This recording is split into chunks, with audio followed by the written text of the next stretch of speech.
Morning, everyone. I haven't done a cooking video in quite a while, so I thought I would do one today. And part of this is in tribute to my cousin, Teresa, who passed away 2 days ago. We both shared a wonderful grandma, and this apron that I have on today, Teresa gave me. It's one that used to belong to my grandmother. And my grandmother was always dressed to the nines, even when she had her apron on. So she always had on a necklace and usually earrings, but I don't have those on today. But Teresa also gave me the necklace. So I'm doing this in memory of her today. But I'm also just making breakfast for Kevin and Dawn and myself. Today we're having homemade biscuits and sausage gravy. So there's many people that don't know how to make gravy. I thought it'd be a good idea to do a video like this. And what better way to do it than with my memories of Teresa, my grandmother. So with that, excuse my emotion. Let me get started and show you what we're doing. I ran across this biscuit recipe about 3 or 4 months ago, and it, in my opinion, is the best biscuits I've ever eaten. So I want to share it with you today. I call it the best biscuits ever. So let me just show you what I've got going on here. All right, so I have a small little kitchen, so hopefully you can see. In my bowl, I have 3 cups of flour. I have 1.5 teaspoons of baking powder, 1/2 teaspoon of salt, 3 teaspoons of sugar, 3 tablespoons, I'm sorry. And in the bowl, I accidentally placed it in the bowl, is 1/2 teaspoon of cream of tartar. Okay, so we will also be using butter, but this is not the stick I'm using. I'm using this to melt to put on top of the biscuits before they start baking. I have 1 egg that I've beaten and a cup of whole milk.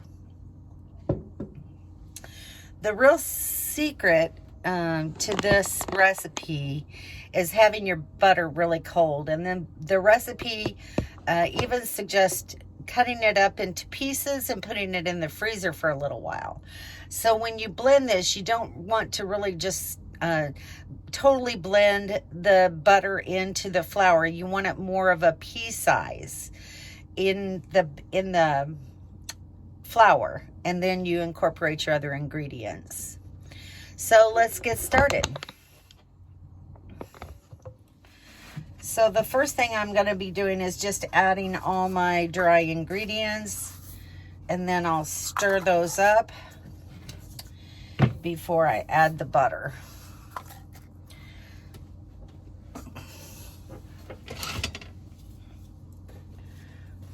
If you'll notice, I'm using a little tray. I use this method in this small little kitchen because I'll do my kneading on this, and it helps make it an easier cleanup. So I'll take the guard off of my pastry blender. Make sure you have a nice pastry blender for this. I'm taking my butter out of the freezer.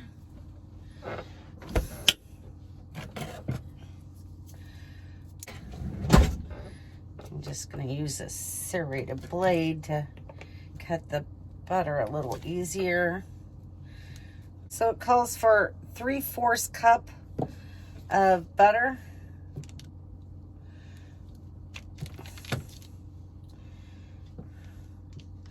So that's 1.5 sticks.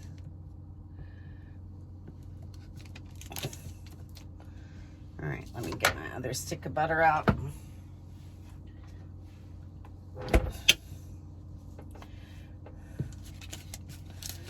And this one will go in my butter dish later.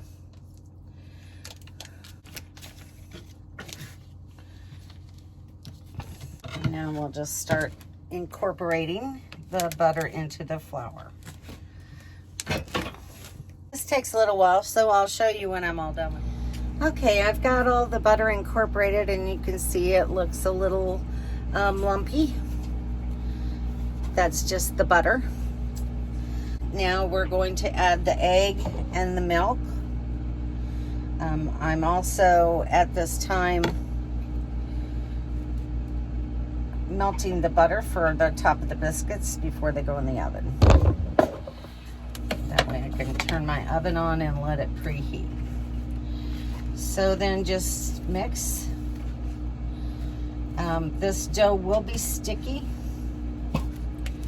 It's supposed to be that way. There's my butter done. Okay, I think that's good enough. I store my flour in Ziploc bags because it's a little bit easier than having that one whole container.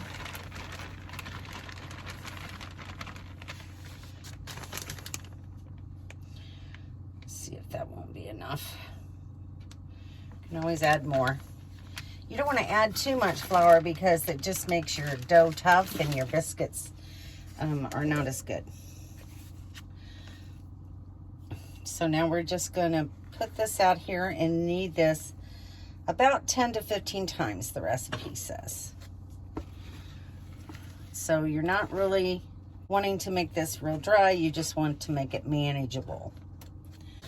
And then just knead it, start kneading.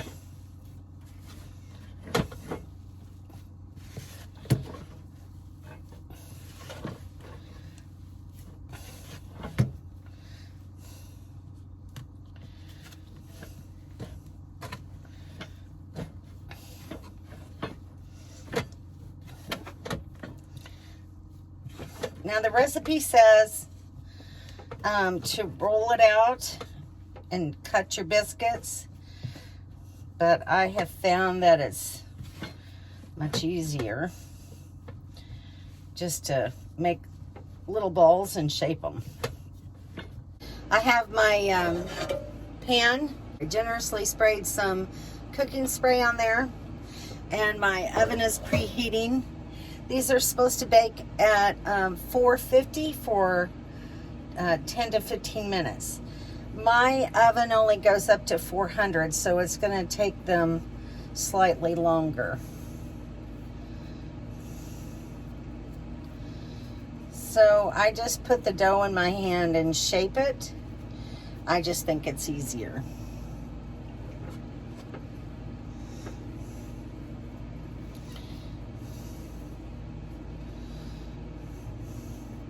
And this way you don't have a rolling pin to wash or a glass or a biscuit cutter to wash either. Okay, and you just keep shaping your biscuits until you're all done, and I'll get back with you in a little bit. All right, so as you can see, my biscuits are all on the pan. So 3, 6, 7, 8, 9, 10, 11, 12, 13. I got 13, a baker's dozen.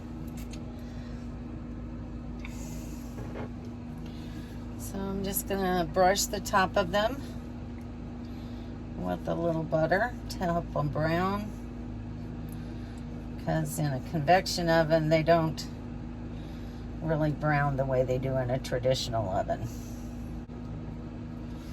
Okay, so that's all done, and they're ready to bake as soon as the oven is hot. While I'm waiting for the oven to preheat, I'm going to go ahead and start making the roux for my gravy. So I'm using the leftover grease from when I fried the sausage.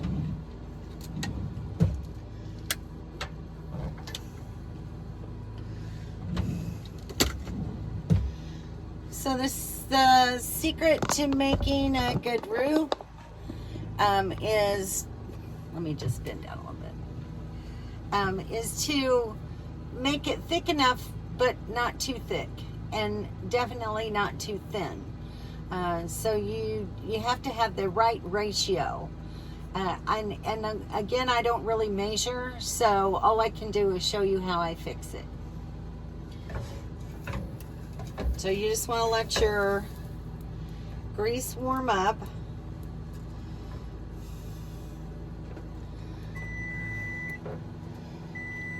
Alright, so my oven is ready.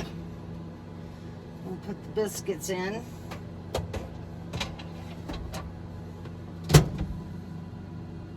And press start. So that's going to bake them for 10 minutes. Okay, let's start adding the flour.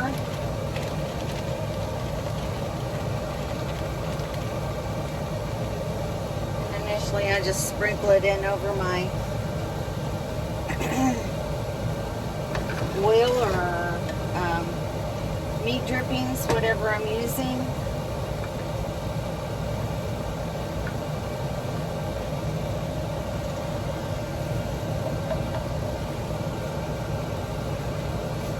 More meat drippings. So that's just my sausage grease that I'm adding there. And a little more flour.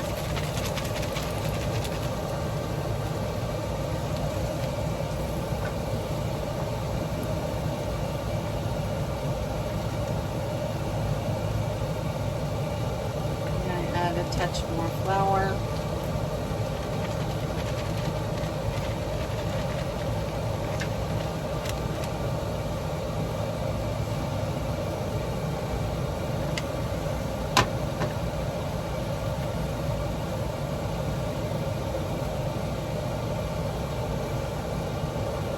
So that's about 2 tablespoons of meat drippings that I've used.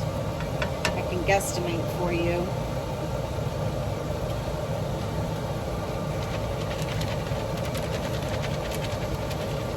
Maybe 1/4 of a cup of flour.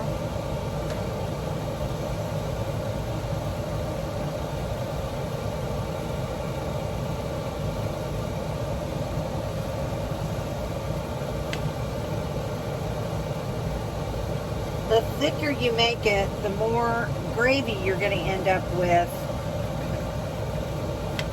So you have to keep that in mind too. And I need just a little bit more flour.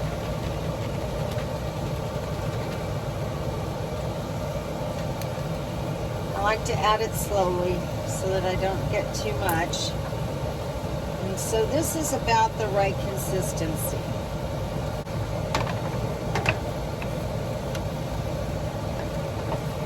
Alright, so then you add salt and pepper to your base. Season it to taste.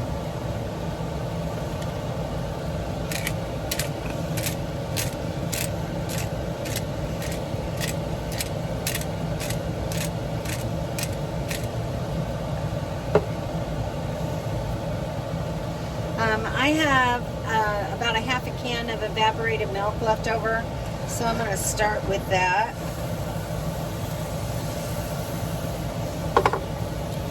And then you want to use a whisk to try to incorporate everything.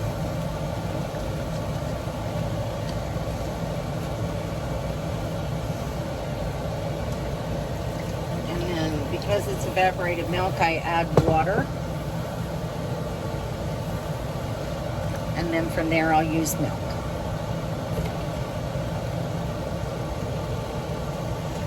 Cooking in an RV kitchen is definitely different than cooking at home.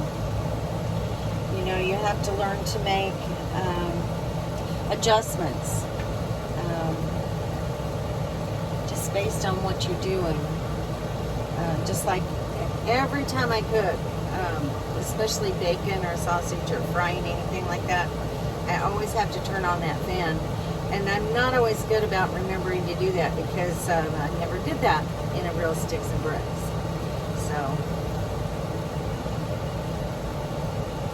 alright, so what I'm doing now is just continuously stirring the gravy until it starts to thicken, and then depending on how thick it starts getting, then I'll add more milk until it comes out to the consistency that you want.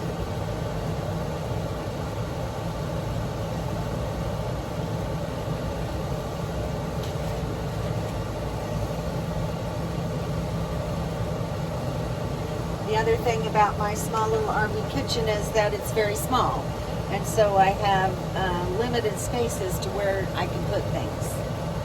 All right, so this is starting to thicken, and maybe you can see that. I'll turn the camera down a little bit.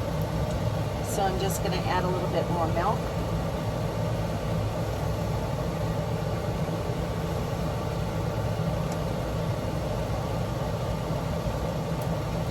You can make gravy just with water. I know I've watched my mom do it hundreds of times when we ran out of milk and she was making gravy for biscuits or whatever. And it does make a good gravy. So, you know, if you're out of milk, don't think you can't make gravy. I'm gonna add just a little bit more. And then, you know, once again, so that was maybe, I don't know, quarter to a half a cup of milk that I added. And then I used a half a can of evaporated milk and about a half a cup of water. So those are only estimates. Don't take my word for it. But it's just, I mean, really, once you do this a lot, you really won't need to use recipes either. It's just all about the consistency of everything that you're doing. And sometimes you just have to make adjustments to make everything come out right. So this is looking pretty good now. So now we just want it to start to come to a slow boil and cook that flour.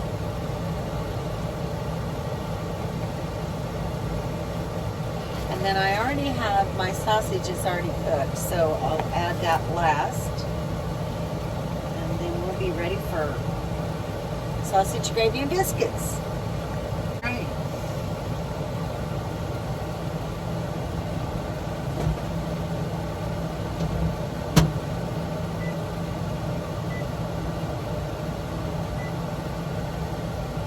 So that's 10 minutes on the biscuits and they're not done yet.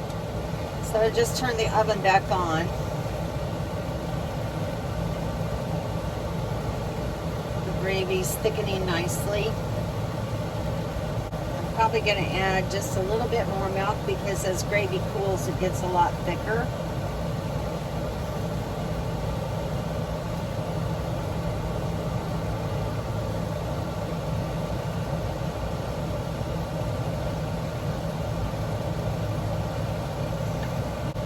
At my Grandma Taylor's house, when the gravy was too thin, we used to call it racehorse gravy. But at my Grandma Johnson's house, who I'm modeling after today, I've never tasted thin gravy at Grandma Johnson's house.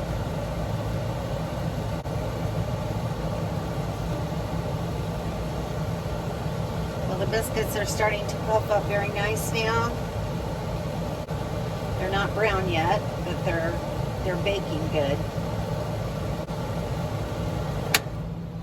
See if I can turn that fan off and get away with it. I have my exhaust fan over the roof on, so hopefully that'll take care of anything else. All right, it's starting to bubble.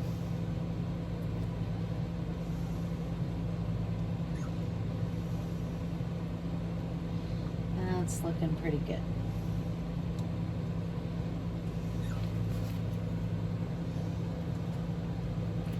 All right, so we're going to have the sausage in. I think I'm going to save a little of that back. I like to have gravy with my sausage.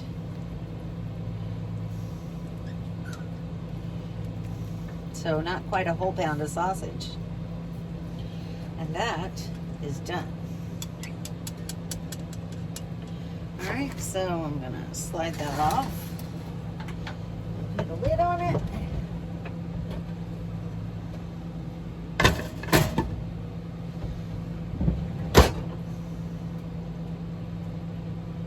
Okay, looks like the biscuits are starting to brown a little bit. All right, guys, so there's the biscuits. And I'm just going to brush the tops a little bit again.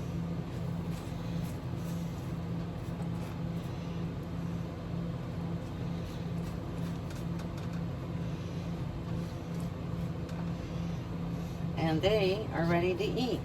Breakfast is ready. Let's go get the gang. All right, so here's our morning breakfast. Sausage gravy. And biscuits. All right, guys, I hope you've enjoyed it. Okay, so this is what they look like on the inside. And there's some with gravy. What do you think, Kevin? Awesome. You like them? Yeah. Biscuits are nice and fluffy. They are nice and fluffy, aren't they? Yeah, they are. Really Very. fluffy. I love this recipe.